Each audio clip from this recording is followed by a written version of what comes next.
Komisi Perlindungan Anak KPAI mengungkapkan, pelajar yang menolak mengikuti program pendidikan karakter berbasis barak militer diancam tidak naik kelas. Menurut Wakil Ketua KPAI, Jasra Putra, ancaman itu diungkapkan sejumlah pelajar di Purwakarta dan Lembang, Jawa Barat. Temuan itu disayangkan KPAI dan menganggap program Gubernur Jawa Barat Deddy Mulyadi itu bermasalah. Temuan ini menunjukkan perlunya peninjau kembali terhadap ketepatan sasaran peserta dalam pelaksanaan program. Jadi kita juga merekomendasikan bagaimana asesmen awal ini memang betul-betul dilakukan gitu ya. Sehingga pilihan-pilihan kebijakan ini memang dipastikan tepat terkait katakanlah pendidikan khusus bagi anak-anak kita. Yang keenam, peserta program tidak ditentukan berdasarkan asesmen psikologi profesional. Ini yang jadi temuan kita, melainkan hanya rekomendasi guru BK. Bahkan ada ancaman bahwa siswa yang menolak mengikuti program bisa tidak naik kelas. Ini juga wawancara kita, anak-anak yang ada di Purwakarta maupun yang ada di Lembang gitu ya. Dan bahkan di Purwakarta ada 3 sekolah SMP negeri yang informasi yang kita dapatkan dari dinas gitu ya, belum ada guru BK-nya. Itu pertanyaan kita, rekomendasi ini siapa yang melakukan gitu ya. Nah, ini tentu harus dilihat lebih jauh gitu ya, sehingga kita tentu merekomendasikan psikolog yang profesional gitu ya. KPAI pun merekomendasikan keputusan pelajar ikut pendidikan karakter di barak militer berdasarkan hasil tes yang dilakukan psikolog profesional. Tujuannya, pilihan kebijakan terhadap anak betul-betul tepat dan tidak melanggar hak-hak mereka. Ya pemirsa, apakah fakta ancaman tidak naik kelas bagi pelajar yang menolak ke barak menjadi alasan utama kebijakan Deddy Mulyadi ini untuk sementara di stop? Kita akan bahas bersama dengan 2 narasumber yang sudah terhubung melalui sambungan Zoom. Yang pertama ada Ketua Komisi Perlindungan Anak Indonesia, Ai Mariati Solihah. Dan kita juga sudah tersambung dengan orang tua pelajar di Purwakarta, Jawa Barat, Riana Afriadi. Selamat malam Ibu Ai dan juga selamat malam Kang Rian. Malam, Mbak Natasha. Iya, terima kasih untuk waktunya malam, bersama kami di NTV Prime. Iya, saya pertama-tama ke Ibu Ai terlebih dahulu karena tadi kita sudah sama-sama mendengarkan paket berita sebelum ini bahwa ada beberapa sejumlah temuan dari KPAI. Mungkin yang ingin saya tanyakan adalah bagaimana cara KPAI mengumpulkan bukti-bukti ini, berapa anak yang diwawancarai dan seperti apa temuan-temuan yang mungkin paling mengejutkan untuk KPAI? Ya, terima kasih bahwa tadi siang kami sudah mengeluarkan rilis ya secara resmi. Dan ini tentu hal yang sangat kita tunggu gitu ya. Bahkan untuk menyampaikan pandangan pun saya cukup berhati-hati karena selain menunggu hasil dari pengawasan, kami juga tentu harus mengolah gitu ya data tersebut sehingga menjadi sebuah hal yang patut kita dengarkan gitu, dan hasil-hasilnya tentu saja akan kami tindak lanjuti. Jadi berbagai pengawasan yang dilakukan pada saat kami turun ya, dan itu menggunakan instrumen pengawasan, lalu juga bertemu dengan anak-anak didik dan sekaligus juga bertemu dengan para pendidik ya di sana. Kami tentu selain menggunakan instrumen ini ya, salah satunya adalah bagaimana misalnya anak-anak memiliki latar belakang hadir di situ gitu ya, kemudian juga bagaimana asesmen yang mereka terima, lalu adakah ruang lingkup misalnya pendidikan yang itu tetap terhubung dengan sekolah gitu, kemudian bagaimana perasaan dan situasi dan kondisi mereka, lalu kami melihat juga hak dasarnya baik itu pemenuhan gizi, kemudian kesehatan ya, dan juga apabila terjadi hal-hal yang tidak diinginkan bentuk pelaporan dan tindak lanjutnya kemana. Baik. Nah tentu itu yang menjadi langkah pertama gitu ya. Berapa jumlah pelajar yang ditemui oleh KPAI, Bu Ai? Ya, dari seluruhnya itu ada 90 anak yang sudah menyampaikan berdasar instrumen, dan secara random kami berdialog dengan anak-anak ini. Ya, kurang lebih yang SMA itu 6 dan yang di tingkat SMP itu sekitar 4 orang ya. Secara random gitu, tentu nggak bisa semuanya kan. Nah ini menunjukkan memang di antara mereka ada yang mengatakan tidak tahu saya dibawa ke sini untuk apa gitu. Itu berapa orang yang tidak tahu, Bu Ai? Ya, kan saya sudah sampaikan samplingnya, ya. Tentu saja ini yang harus kita lihat sebagai sebuah hasil-hasil. Oke. Dan tentu saja yang sudah seperti yang sudah saya sampaikan berdasar instrumen itu yang 90 anak. Jadi yang dilihat itu adalah persentasi. Baik. Gitu. Kalau dikejar per anak lagi ya saya harus menghitung lagi gitu ya. Ada berapa dari 90 yang berbasis instrumen dan dari 6 itu kira-kira sama nggak jawaban persis. Kan ini juga ada keunikan-keunikan ya di antara mereka semua. Jadi ini yang menurut saya hasil-hasil sampling yang kami temukan sekaligus juga hasil olahan datanya. Baik, soal ditemukannya ada ancaman kalau pelajar menolak tidak naik kelas. Mungkin bisa diceritakan lebih lengkapnya seperti apa, Bu Ai? Ya, ini kan dialog yang cukup random ya, dan ini saya sebetulnya lebih menyoroti mereka untuk bisa saling terbuka gitu, bagaimana sebetulnya perasaan dan situasi di sana. Kami juga menyoroti ada anak-anak yang cukup senang gitu ya, kemudian juga ada yang tadi tidak mengetahui apa yang mau dilakukan dan latar belakang apa dia dibawa ke situ. Lalu untuk hal-hal yang kemudian diketahui diantaranya bagaimana misalnya apakah ada ancaman ya, ada tekanan atau paksaan gitu ya. Diantaranya karena tidak tahu dan bahkan ya itu gitu muncullah ada situasi itu gitu. Ada kekhawatiran tidak naik kelas. Nah ini yang kemudian kami jadikan sebuah hal-hal yang harus kita hindari gitu ya, sekaligus konfirmasinya ada di data-data yang kami terima. Nah itu kembali di awal bahwa kami menyoroti asesmennya yang kemudian harus kita lihat sebagai sebuah langkah bersama bahwa anak-anak ini target sasarannya sesuai dengan regulasi yang ada, lalu bagaimana kita juga melihat keberhasilan ya anak-anak yang diikutkan. Nah ini link and match tidak, tentu itu menjadi sebuah masukan nanti untuk keberlanjutan dari situasi ini. Oke, baik. Saya bergeser dulu ke Kang Rian. Kang Rian, anak Anda termasuk yang mengikuti program Kebarak ini ya? Mungkin bisa diceritakan. Ya, yang pertama saya sebagai orang tua siswa dan juga masyarakat yang memang punya pendapat mendukung program inisiasi pembinaan mental bagi siswa, terutama adalah siswa yang dalam tanda kutip sedang bermasalah. Gagasan dari Gubernur Kang Deddy Mulyadi terhadap rakyatnya di Jawa Barat gitu loh.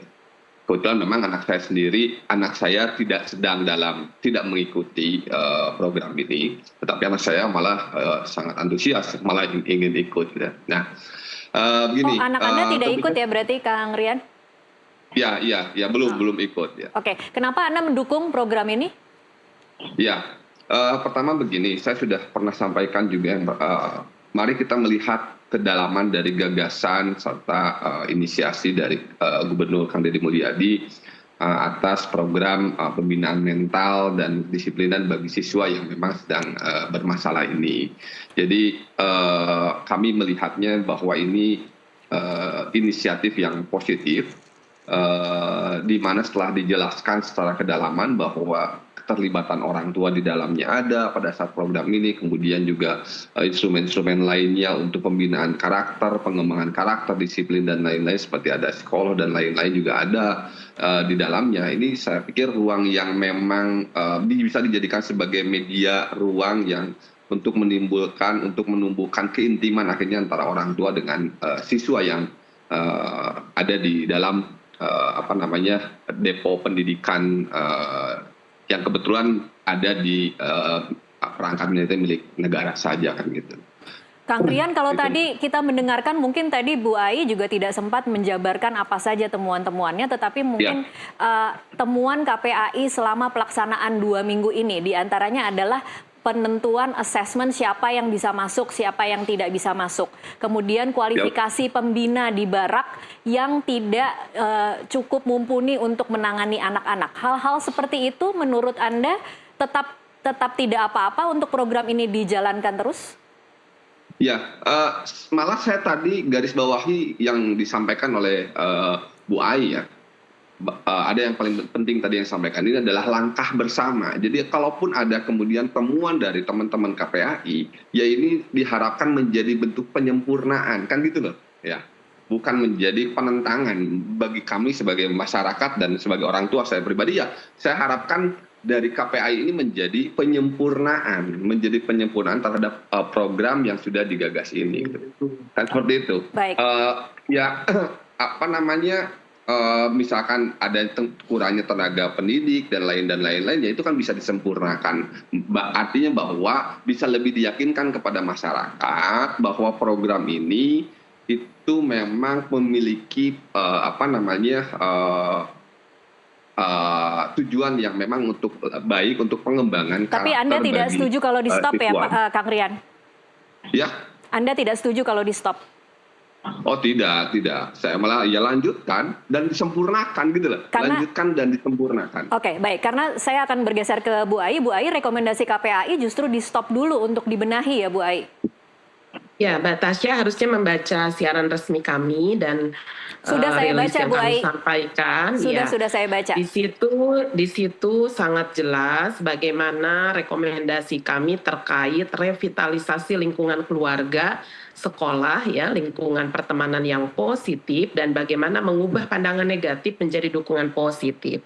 Nah, tentu saja stop dan tidak stop ini sangat tidak menarik bagi kami, ya. Tetapi yang harus kita garis bawahi, yang harus kita perjelas adalah temuan-temuan yang kurang relevan dan itu bisa mengkonstruksi jauh lebih baik.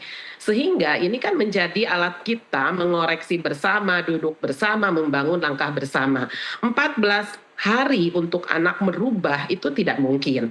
Tetapi elemen vital pendidikan adalah perubahan karakter. Dan tentu saja karakter ini tidak bisa diukur dengan waktu yang sedemikian singkat. Nah, kalau ini menjadi inovasi di Tatar Jawa Barat, kita sudah lihat, sudah baca nih regulasinya. Mari disinergikan regulasinya. Bukan hanya misalnya kelokalan, tetapi juga ada perlindungan anak, ya, yang tentu saja harus dilihat dari sisi-sisi non-diskriminasi tadi, ya.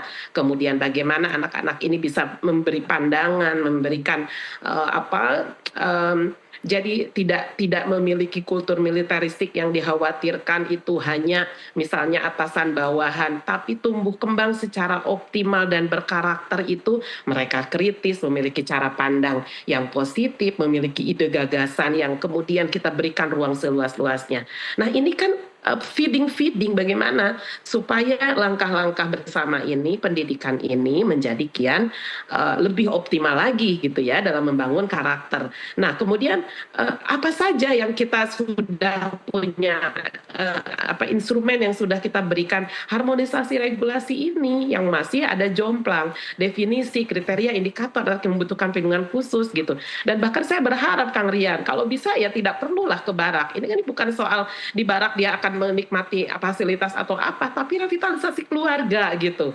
Apakah di sini kesesuaian antara siapa yang akan difasilitasi dengan bagaimana kondisi anak-anak kita, itu yang harus kita ukur gitu. Saya kira ya kalau bagian dari keluarga yang memang sudah memberikan dukungan optimal, pengasuhan yang baik, dan juga memiliki kesadaran untuk terus sama-sama membangun karakter anak ini secara baik, itu memang tidak diperlukan gitu loh. Berbeda dengan menjadi co-kurikuler, berbeda dengan misalnya ini menjadi pendidikan bela negara. Jadi ini yang harus kita dudukkan. Kalau ini sama-sama ingin menangani anak yang memiliki perilaku khusus, mari lihat aturannya. Mari lihat siapa yang harus berwenang mengeluarkan assessment. Oh, anak Anda mengalami situasi ringan, sedang, ya, atau berat dalam situasi anak-anak berperilaku, gitu loh. Ini yang tidak kami temukan juga. Tapi kemudian Pak Dedi memberikan supaya siapapun yang dianggap bermasalah, orang tuanya setuju, guru juga memberi rekomendasi, misalnya guru BK ditarik. Ini yang kami lihat ada gapnya, bahwa ini tidak bisa dipukul rata seperti itu. Mbok ya sama-sama ngobrol, mbok ya sama-sama kita saling melengkapi dulu. Setuju dengan Pak Rian tadi, karena isu perlindungan anak dari A sampai Z ya memang kami kelola, gitu ya. Dengan inovasi ini, mari kita ukur 14 hari, dan ternyata ada situasi-situasi, ini hasil temuan, ini yang kemudian menjadi alat kami secara konstruktif. Dan kami tadi sampaikan ke teman-teman di media bahwa mau kontroversi, mau di stop, mau dilanjutkan, tidak dalam bentuk yang sangat pendek seperti itu, tapi merupakan sebuah keberlanjutan atas sistem dan ekosistem pendidikan. Ini yang paling penting. Oke, Jadi baik. tidaklah kita dikonfrontasi terus ya. Iya. Untuk pertanyaan-pertanyaan seperti itu mohon bisa sama-sama kita lakukan lebih baik untuk anak-anak kita gitu loh. Terima Oke. kasih Mbak Tasya. Baik, Kang Rian mungkin mau memberikan Nah. tanggapan. Ya, nah sudut pandang saya sebagai orang tua hari ini kan akhirnya adalah sampai saat ini sebetulnya kan punya kekhawatiran terhadap sistem pendidikan terhadap anak gitu loh ya.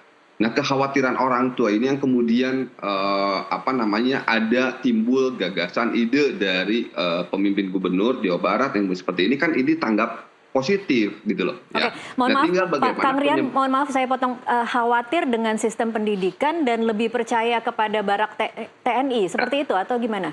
bukan, jangan dulu ke sana terlalu sempit.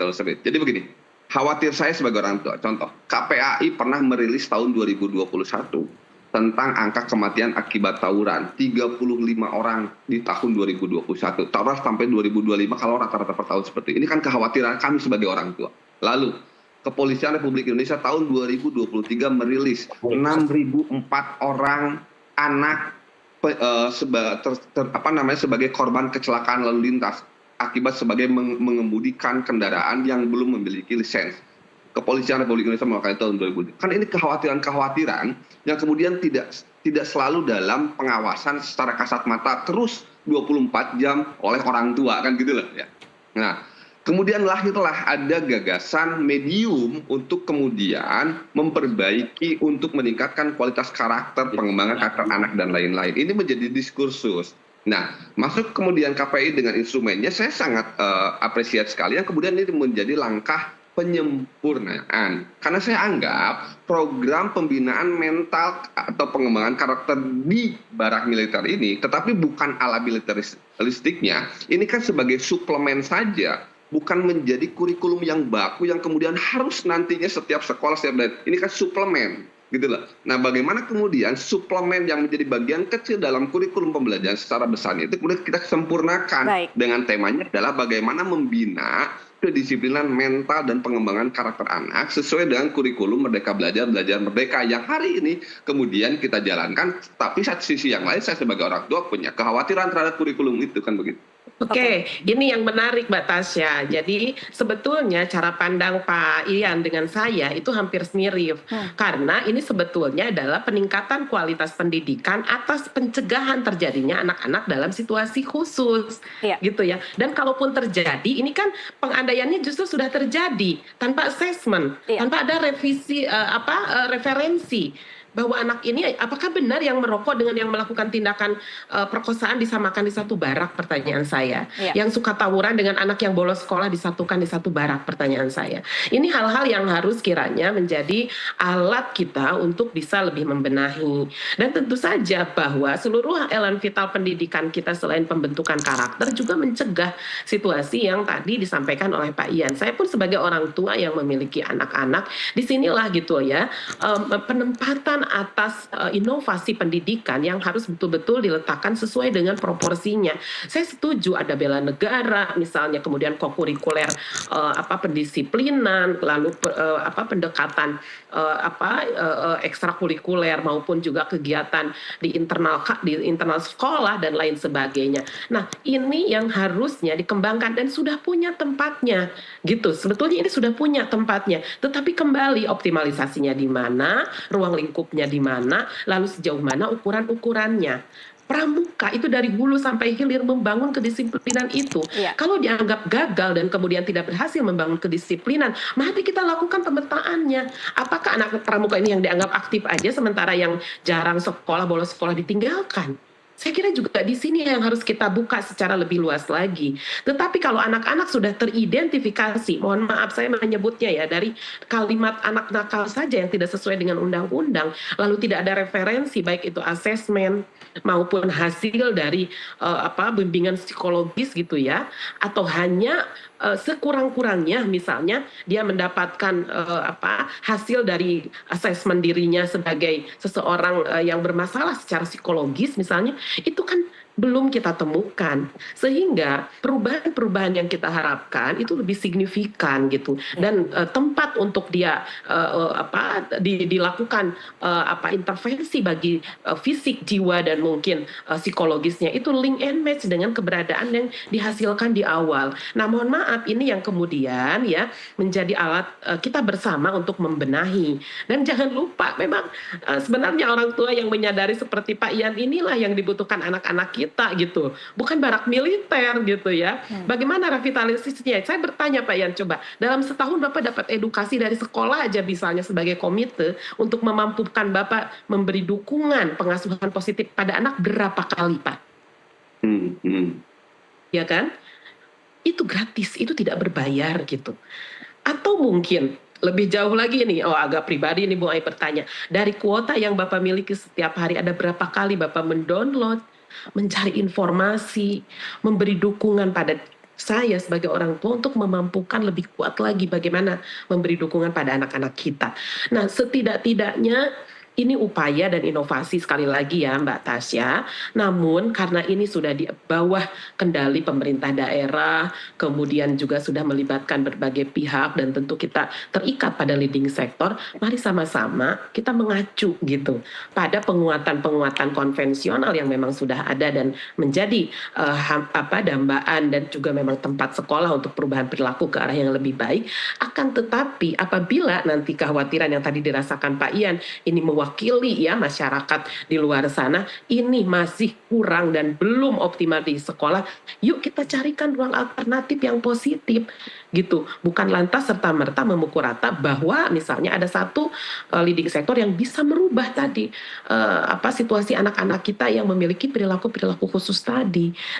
Nah, apabila hari ini sedang dilakukanlah yang alternatif yang sudah dibuat pemerintah daerah, maka harusnya membawa semua kompetensi ahli leading sektor yang terkait untuk rembuk bersama. Bapak pedomannya bisa baca di website. Saya bisa tahu bahwa ini adalah latar belakang dan juga SOP-nya di website dimanapun informasinya. Baik. Tidak dalam konteks tiba-tiba. Ya, ini mungkin kami sih melihat sisi ini ya, Mbak Tasya, yang harus segera dibenahi. Baik, ini mungkin memang terjadi karena antara ide dari gubernur dan pelaksanaan memang sangat pendek ya Bu Ai. Ya boleh kita melihat itu satu koreksi gitu, karena semua orang punya ide. Pemimpin daerah itu luar biasa Mbak ide-idenya, dan bahkan birokrasi kerap ya agak kedodoran gitu mengikuti. Tetapi yang jangan dilupakan adalah mari dukung bersama dengan berbagai leading sektor. Sehingga tidak merasa ada yang terlewat dan bahkan tidak mengkonstruksi, sehingga muncul nih dinamika yang saya kira kurang tidak seharusnya terjadi. Kalau kemudian masukan KPAI bahwa harus ada harmonisasi antara semua sektor yang harusnya dilibatkan itu dilakukan sambil kemudian program ini terus berjalan. Mungkinkah Bu Ai? Ya itu beberapa alternatif yang kami sampaikan. Ya 14 hari untuk angkatan pertama sudah selesai, bahkan sudah dipulangkan gitu. Kita tahu itu. Mari ukur perubahannya ya. Bahkan ini akan menjadi catatan bersama orang tua, sekolah, dan kita. Nah hari ini kan sudah mulai nih di gelombang berikutnya gitu. Apakah sudah learning by doing juga, ataukah sudah dalam pembenahan juga? Kami baru mengeluarkan hasil monitoring sementara karena tadi siang itu sudah FGD dengan antar sektor ya, baik itu pendidikan, keagamaan, dengan berbagai kementerian dan juga pemerintah daerah. Nanti hasilnya seperti apa kita dengarkan. Nah ini yang sebetulnya jadi dinamikanya itu di dalam sistem gitu ya. Itu yang kami ingin garis bawahi, bukan sekali lagi tolong ya dihindari pertanyaan-pertanyaan yang itu sangat bersumbu pendek gitu ya. Seperti misalnya apakah menentang, apakah menolak, apakah menyetop dan lain sebagainya. Tetapi justru ini bagian penting kita, dan kami apresiasi gitu bahwa semua orang kita justru berpikir hari ini bagaimana melakukan inovasi tetapi juga tidak bertentangan. Kan ini yang ingin kita lebih perkuat lagi. Oke, baik. Kita akan break dulu sejenak, nanti akan kita lanjutkan di segmen selanjutnya. Pemirsa tetaplah bersama NTV Prime.